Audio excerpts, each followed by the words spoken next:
Karen, thank you. The House is expected to vote today on a measure to force the release of the Jeffrey Epstein files. President Donald Trump now publicly urging Republicans to support the release. CBS News correspondent Bradley Blackburn joining us live from New York this morning with a preview of the vote and also what could happen next. Bradley, good morning. Sandra and Meredith, good morning. There is a strong sense in Washington this will be an overwhelming vote.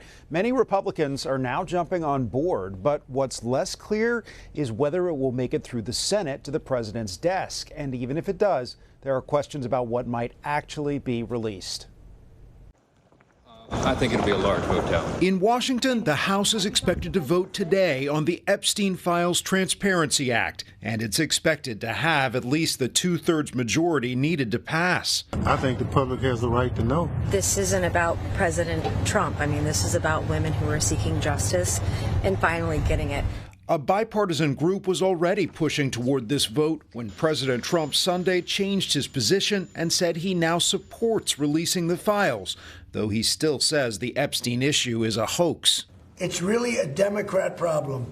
The Democrats were Epstein's friends, all of them, and it's a hoax. The whole thing is a hoax. Questions about the president's ties with Epstein were renewed last week after the release of emails from the late convicted sex trafficker and one-time Trump friend. The president has said they had a falling out more than a decade ago, and he had no knowledge of Epstein's crimes. If the measure passes, it would go to the Senate, where the majority leader hasn't yet promised to take it up.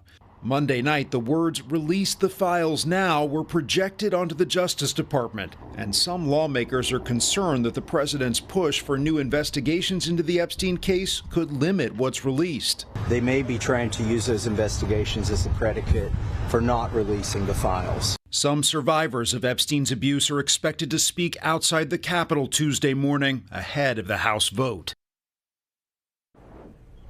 Many have now pointed out that President Trump could release the Epstein files himself without an act of Congress. He could just order the Justice Department to take action. Some 50,000 pages have been released so far, but the president says that nothing will be enough to satisfy his critics. Sandra and Meredith. CBS's Bradley Blackburn live in New York for us this morning. We appreciate it. Thank you, Bradley.